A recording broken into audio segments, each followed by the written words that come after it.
notes in the car. Yeah. Okay, you have a good memory. I'm okay. Amazing Orange, we are live with Christopher Wallins. Boom, aka Chris Wallins, Yeah. aka Findify. Yeah. Pleasure to meet you, champion. Pleasure. Like, you're real. I am. That was an interesting conversation we had. We had a pre-conversation, a conversation, and then a post-conversation. Right, it's probably going to change now because I know there's a camera watching. Okay, you're so we're nervous? going to be stale. So it'll be like 12 minutes on the button? Yeah, well, yeah, probably. Well, that conversation was amazing. I mean, you were telling me about Findify, but then you tapped into so many of the principles of why you're doing what you're doing, which I found fascinating and did connect immediately to. First up, tell us about Findify, and then tell us what's the update, please. Sure. Findify is a marketplace. The best way you can create a marketplace for anyone who wants to sell anything or have the transaction of money and also the transaction of engagement in organizations. So whatever that is, we do a marketplace. However, what we started off doing the marketplace as a thesis for was arts and media. So music, painting, podcasting, even labels, publishing, making sure that they can have a good way to meet their super fans and actually earn money on that. Yeah, the difference of Findify and Patreon. Yeah, that's a huge difference. Right. I love Patreon, and they've done a great job to, again, our goal is to have 300,000 artists making $3,000 a month. If they can help out on that, that's great. Yeah. So Patreon is more of a donation-based, different stores. Yeah. So if I only like your podcast, I can donate to your podcast, but then I have to do the same for another podcast and another podcast, and then now I'm running out of money. Yeah, exactly. So Findify is more like the marketplace where you can do subscription, trading, funding, which is a part donation, but also crowdfunding and booking and hiring and so forth, and then branding. So that's how we do it. And you also have the opportunity to promote yourself and be, hey, here's my new store, check it out. Yeah. But only when you're being searched for in that category. Yeah, which is cool. So this is basically a monster you've created. I'm like Frankenstein, right? I would think, like, in terms of what is going on from the back end side. Yeah. It's huge. It is huge. Yeah. I mean, everything from ranking algorithms to make sure that publishers are not superlative conspiracies. Yeah. All the way back to payment distribution of subscriptions. So if you invited me, you get $2.40 guaranteed every month. But then I also have $4.30 to distribute from how I consume your or everyone else's content. Also, I can also give you $1.60 for if I follow you, divided by how many professional portfolios I follow. So there's a lot of algorithms going on and beautiful function. Also with rights and ownership, we've connected that to blockchain, and we also connected it to other APIs. We also have identity, so there's so many things. But it has to be done because it's so important that we have people like yourself providing a service to others that they can actually pay for. Yeah. Why am I not on Findify? I have no idea. We haven't marketed ourselves yet. We don't. We want to make sure that there's no bottlenecks and no leakage before we push in the water. Yeah. Does that make sense? It does make sense, especially with something so huge. Yes, because then you'd be standing with buckets and trying to get the bottle snake working. And we call it the China bottle effect. Okay. Like you attempt to get the China out of the bottle. Okay. Yes. Or chickpeas, what you guys call it. Yeah. Do you call it chickpeas? I have no idea because I'm not from United States. That's why I pulled up. That's why I was like, do you guys, right? Not, right. I don't know. Do you know chickpeas though? Like it's like. Oh wait, is it the one the long? It's like it's like a chana. It's like a ball, like. Oh, okay. Chickpeas. So it doesn't help. It doesn't help. But you're trying to get something out of a bottle all at once. It becomes challenging. I look at myself as a plumber in that regards on how to organize it. Not what I'm thinking of myself more than a gardener when I'm thinking of what I'm growing, and all the people that we're working with is kind of like growing this marketplace. But at this point, this is sort of the plumbing for the gardening. Yeah. And I just want to make sure there's no leakage and there's really no bottlenecks, because it's going to be so hard to dig up the ground and fix it. And so for the last, I would say 7 years, we've been working on a lot of plumbing and putting the seed in and making sure. And I would say that our sales is really cool because it's how the ambassadors and missionaries, people that are helping out to spread our ethos. We have connected that already. We have about 1,800 providers. They connect and then they bloom out to their supporters, and they make out money directly and guaranteed. Yeah. Which is something, I mean, every artist is looking for more money to be able to do more work. Yeah. It's the first thing they realize, right? We realize, let me say that. The more money I can have is the more work I can do. Because the hardest thing is really finding your purpose, right? Yeah. But when you do, oh my, I mean, it's like, yeah, let's do more and more of it. Help more and more people. But, I mean, just to summarize again for the person who is signing up to Findify, right? What am I getting? I sign up, boom, I click.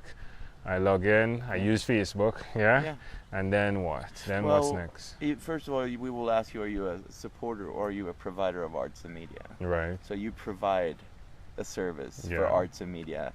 And when you are going to invite your friends, they're going to be able to sign in on Facebook and easily come in and pay for it if they want. It's also a freemium model, but then you can earn on branding instead. Sure. So that's your strategy. But you as a provider come in, it's very simple, but it kind of goes in it goes deeper and deeper into your identity to make sure that you have the rights and ownership that you say that you have. And which is important. Which is important because we have to I call it freedom under responsibility. We have all the freedom, but we have to be responsible so we're not taking other people's work and so forth. And so it's very easy to get going, and then you have to sort of get a first verification to upload things, and then you have to get another verification to charge for it, and then you have to get a third verification to get paid out. So we know that we are following each step. So that's kind of like that's the hardest part of it. It is a hard part, but it's not going to be hard for you as a provider. It will be making sense, and when you're actually making money, you will have a great incentive to actually give us all your sort of the correct data, because that's your money coming back in. So it's your protection as well for more content that's coming in. It's as though I'm being protected automatically by signing up with Findify at the same time, right? Technically. And I mean, we can always talk about the Safe Harbor Act and all that, but I really care about you. If somebody takes your stuff and make money off of it, I don't want that to happen. You know? But also we have the smart contracts that we're working with that, let's say that I have a song that I want to provide to your podcast now. You can, in this podcast, give me 10%, whatever we come up with. You can give me 10% for providing that song, and you make 90% of the podcast. So we can, whatever it elevates and whatever contract, the smart contract that we allow ourselves to do. Same thing with if you want to do a cover song or an article. And you want an image on that article, you can give that person 3% or whatever. So it's a great idea. Collaboration. It's a community. It is. It's a movement, as you said. It is. We're definitely, I say I have 20 more years to live, so that's what I want to do. I hope you live for more than 20. Oh, I know, but you have to kind of give a safe, what am I, 38, 68? That's well, 30, okay. Wait, that's 58, sorry. Well, I was going to say, but... 58 is it's still... We have him recorded. We'll check back with him. Fair enough. Every decade, Fair enough. One of the segments we cover is your own unique real shoes, which covers, or slippers, which covers and represents. People see your slippers or they see your shoes and they don't necessarily understand the steps that you've walked. What is one struggle, if you would, share with us over the last year that you've had? This last year has been very, very turmoiled. I've gone from a very, very hard place in my life, both personally and financially and business, to an extreme prosperity in my life. And it's because back in the days, I mean, I've been doing this, I haven't had a paycheck since 2011 from somebody else. So it's always been sort of like every month it's been hard and whatnot, but it was kind of like, okay, we can figure it out, we'll figure it out. But I would say the last year we've gone from so extreme turmoil to such extreme prosperity. So first it was this being scared and worried, to where I was going, oh my gosh, I have no time for this. There's no way. How can I multiply myself? How do I? organize people, and even worse, like how do I create a culture Yeah. within 1 year? And so I always say, I create a little campfire. We have all these different camps. Please help me build a bonfire. Yeah. That's all I'm asking. I can't control each and every one of you. I'm not a very authoritative kind of a person. Yeah. Don't like maybe because I have daddy issues. I don't know. but well, that's probably how it is. So you know, we are just humans. Yeah. But no, so I just like everyone to sort of like be, you know, have freedom under responsibility. Do what you feel that you need to do to make that campfire Yeah. grow, and come up with your own ideas. Within the boundaries of what the goals are. Right, Yeah. right. Yeah. So I love that. So you got through that struggle. Do you have any regrets? Je regrette rien. He goes directly into his native tongue, is it? No, that's No, French. that's French? And that's Edith Piaf, Edith Piaf. the best jazz musician, or would you say she's French, beautiful. Yeah. And What does it mean? I don't regret anything. Yeah. What are you most excited about right now? Wow, personally or business-wise? Let's do the both. Why not? All right. Personally,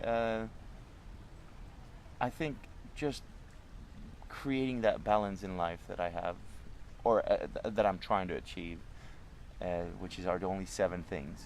I only want my health, my family, my home, a little bit of income, my friends, hobby, and my dream. So if I can balance that, that's my personal goal. I love care. that. I don't care about, you know, as long as I have a balance. I always look up for people that has that balance. Yeah. I don't care if you're extreme in sports, or you're Yeah. extreme in money, or if you're extreme in health, whatever it is.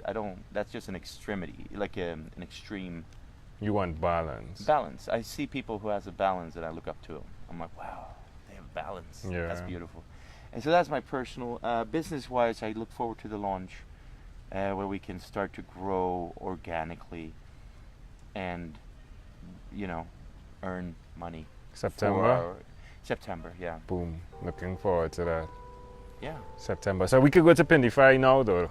Oh Check out yeah, Findify. absolutely. Yeah, it's running, and it's up, and yeah, 1,800 providers already, and some of them have over 1 million followers, so they can bloom out pretty fast. Yeah. And get, but whoever they invite can go and listen to your podcast. So Yeah. it's kind of this Yeah. symbiotic system that we are creating. It'll be interesting. Right? Yeah. And some articles can write about your podcast and your travel, and now you get more people coming in from what they've Yeah. been sharing on their social media.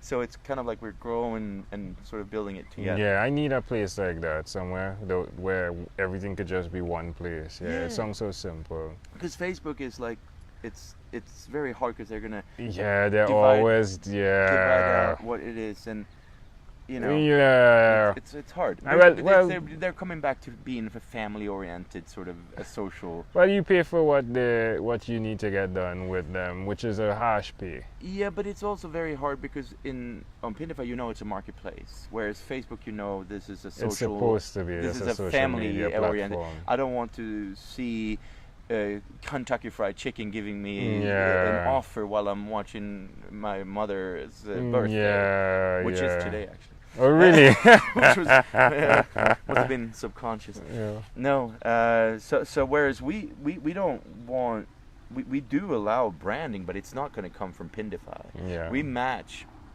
company's market segment with our provider's fan segment.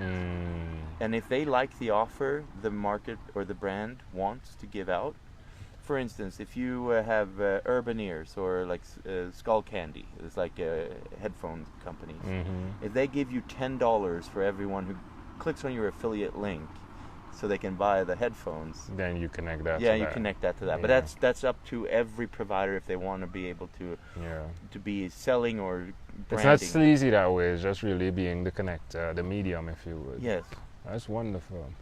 So we are basically, everyone is asking, are we a distributor or are we a social media? It's like, we're just like Amazon, but instead of logistics, we do relations. Yeah. And making sure that you can monetize on creative content, stories, and relations. Fulfillment for relations. Yeah. Love it. Love it. Love it. All right, champion. When you heard that this guy from the Caribbean that you spoke to is coming to meet you, what did you think? I loved it. I was like, that's great. Yeah.